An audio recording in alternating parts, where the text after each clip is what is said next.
어느 날 30대 여인이 간이역에서 차를 기다리면서 과자하고 커피를 마시고 있었습니다. 그런데 어떤 한 남자가 옆에 오더니 허락도 없이 남의 것을 먹고 있는 거였어요. 그래서 속으로 이렇게 생각했습니다. 별 희한한 사람 다 보겠네. 남의 것을 허락도 받지 않고 먹고 있어? 그리고 이제 마침 차가 와서 차를 탔습니다. 근데 차를 타고 가방을 이렇게 열어보니까 아까 앉았던 사람 먹고 있는 것이 가방에 들어있어요. 그러니까 그 사람이 나와 먹는 것과 똑같은 과자를 옆에서 먹고 있었던 것이죠. 착각을 했다는 것이죠. 인간도 마찬가지입니다. 우리가 세상을 살아가면서 세상의 모든 것이 내 것인 양 착각하고 살고 있어요. 그러나 성경을 보면은 하나님은 인간을 창조하신 분이다 이렇게 말씀하고 있습니다. 그러니까 하나님이 주인이고 우리 인간은 피조물이라는 것이죠. 그래서 우리가 인생을 살아가는데 어떻게 살아갈 것이냐 하면은 하나님의 말씀, 하나님의 기초를 두고 인생을 살아가고 가정을 세워가고 자녀를 양육하고 이런 삶을 사는 것이 행복한 삶을 사는데 가장 기초가 된다고 할 수 있겠습니다. 어느 조사에 보니까요, 행복한 가정은 5% 정도 되고요. 나머지는 그냥 어떤 이유 때문에 그냥 그럭저럭 이렇게 살아가고 있다고 그래요. 95%가. 그리고 그 중에 일부는 평생 갈등 속에서 살아가고 있다고 합니다. 그래서 오늘 저는 우리가 어떻게 행복한 가정을 만들어 갈 수 있는지 성경에서 찾아보고자 하는 것입니다. 창세기 보니까요, 태초에 하나님이 천지를 창조하셨고 하나님이 인간을 만드셨는데 하나님께서 인간을 만드실 때 하나님의 형상을 따라 만드셨다 이렇게 말씀하고 있습니다. 그러니까 하나님의 이미지 오브 갓, 하나님의 이미지를 따라서 만들었다. 이런 용어를 다시 말하면 신학적 용어로 얘기하면 공유적 속성이다 이렇게 얘기합니다. 인간이 하나님과 닮은 점이 있고 하나님과 닮지 않은 점이 있어요. 그걸 비공유적 속성이라고 얘기하거든요. 그러면 하나님을 닮았다는 것은 무엇을 의미하냐면 인간이 영적 존재라는 것이죠. 그래서 영이신 하나님과 소통할 수 있고 교제할 수 있고 그 하나님을 찬송할 수 있고 하나님에서 노래할 수 있는 거예요. 여러분, 하나님을 찬양하고 하나님을 경배할 수 있는 것은 오직 유일한 것이 인간뿐입니다. 여러분들 짐승들이 아마 소나 돼지나 이런 것들이 모여서 예배를 드린다든지 뭐 찬송을 한다든지 또 성경 공부를 한다든지 그런 거 보셨습니까? 그건 불가능해요. 영적인 존재인 인간만 가능하다는 얘기죠. 그리고 인간은 또 영적인 존재뿐 아니라 육체적인 존재이고 그리고 인간은 인격적 존재 그리고 감성을 가지고 있는 존재야. 그래서 하나님에 대해서 느낄 수 있고 하나님을 노래할 수 있고 하나님과 교제할 수 있는 이런 감성도 있고 그리고 인간은 사회적 존재예요. 그래서 혼자 사는 것이 아니라 같이 더불어 산다 그런 얘기죠. 그 최소 단위가 가정이라고 할 수 있어요. 남자와 여자가 만나서 한 가정을 이루고 그 가정에서 사랑하면서 그 가정에서 하나님이 뜻인 생육하고 번성하는 축복을 누릴 수 있는 것이 인간이고 그것이 가정이다 이렇게 말할 수 있습니다. 이 가정의 구성원의 가장 기초가 되는 게 남자와 여자예요. 그리고 남자와 여자가 사랑하며 살아라 이렇게 성경은 말씀하고 있습니다. 자, 그러면 우리가 가정을 이루는데 어떻게 가정을 이룰 것인가? 오늘 성경 말씀에 보니까요, 부모를 떠나서 독립하라 이렇게 말하고 있습니다. 그러니까 남자가 부모를 떠나서 아내와 연합해서 한 몸을 이루라. 이 한 몸을 이룬다는 것은 어떤 의미라면 어떤 의미로 생각할 수 있겠습니까?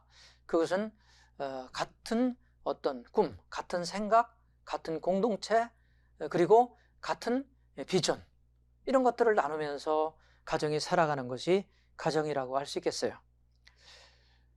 그리고 그 안에서 자녀가 태어나죠. 그러면 자녀를 양육하게 되는데 사실 우리가 이 가정의 자녀 양육하는 데 있어서도 애착을 형성하는 것이 대단히 중요하다고 그래요. 그러니까 어린 시절에 눈맞춤을 하고 대화를 하고 또 놀이를 하고 그리고 도와주고 그리고 훈육하고 이런 것들이 가정 속에서 다 이루어지게 되는 것이죠. 그런데 중요한 것은 떠나보낼 준비가 돼야 된다는 얘기죠. 성숙해서 가정을 이룰 때에는 이제 독립시켜야 된다는 얘기예요.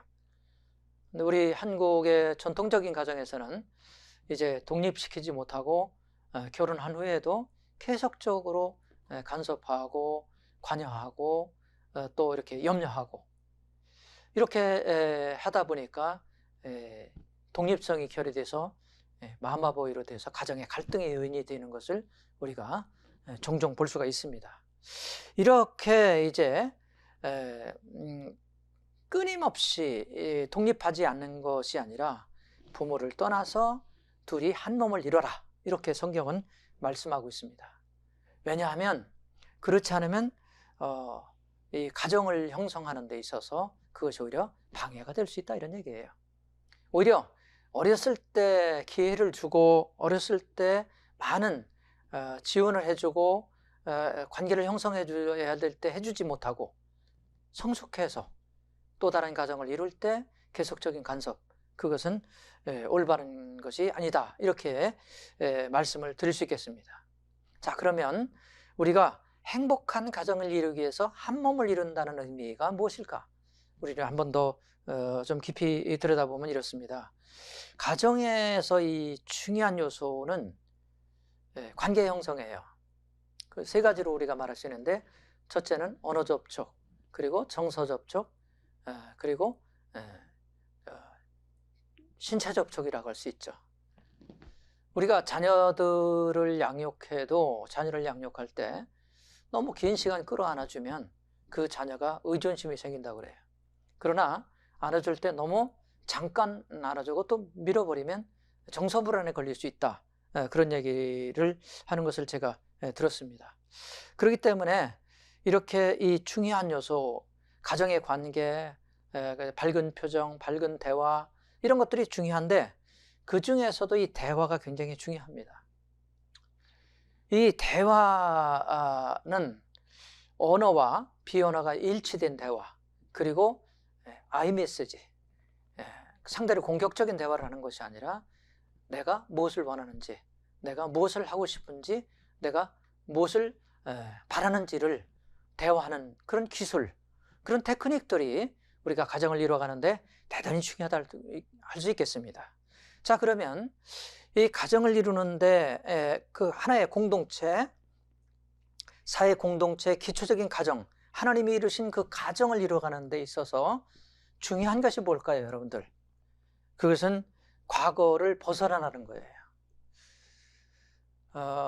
남자와 여자는 차이가 있습니다. 성장 배경도 다르고 또 정서적으로 다르고 여러 가지가 다 달라요. 남자들은 그러니까 시각과 후각이 발달되어 있다고 그래요. 여자들은 어떤 그 정서, 감정이 많이 발달되어 있다, 이런 얘기를 합니다. 그래서 이런 것을 서로 상처 주지 않고 잘 관계를 이어가기 위해서 과거에 매이지 않고 가정을 이뤘으면 새로운 미래를 내다볼 수 있는 그런 것들이 굉장히 중요하다는 거죠. 어떤 부인이 남편에게 이렇게 얘기했다 그래. 봄이 돼서 여보, 여의도에 벚꽃이 많이 폈다네, 그렇게 얘기를 했어요. 그랬더니 남자가 뭐라고 대답을 했냐면, 사람들이 여의도는 뭘 가는지 모르겠어? 아니 우리 동네 탄천에도 벚꽃이 많은데 그 복잡한데 왜 가? 그러니까 부인의 그 의도를 남편이 알아듣지 못하는 거죠. 부인은 뭘 말하고 싶은 겁니까? 여러분, 여보, 우리 시간 되면 한번 밖에 놀러 가면 좋겠는데, 이런 얘기를 하는 거예요.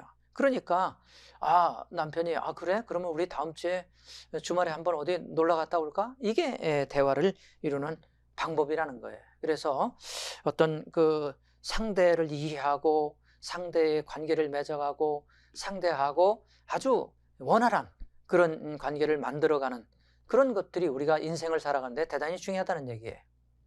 그러기 위해서 중요한 게 뭐냐면 현재를 수용하라는 거예요.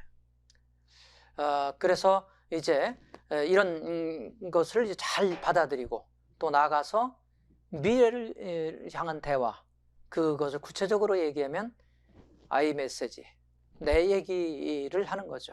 아마 부인 보고 남편이 그랬다고 그래요. 좀 마음에 안 드는 점이 있어서 여보, 당신은 장미꽃 같아. 그랬더니 부인이 정말 내가 그렇게 예뻐? 그러니까 남편이 아니 자기는 말할 때마다 그 말에 가시가 있잖아.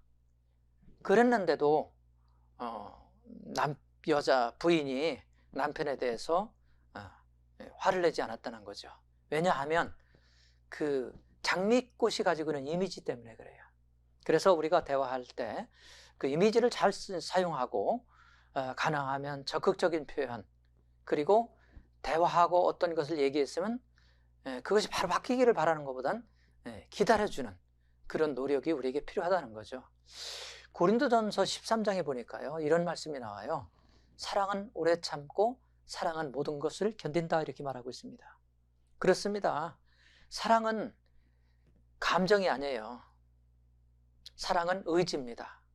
노력하면 감정이 따라온다, 그런 얘기죠.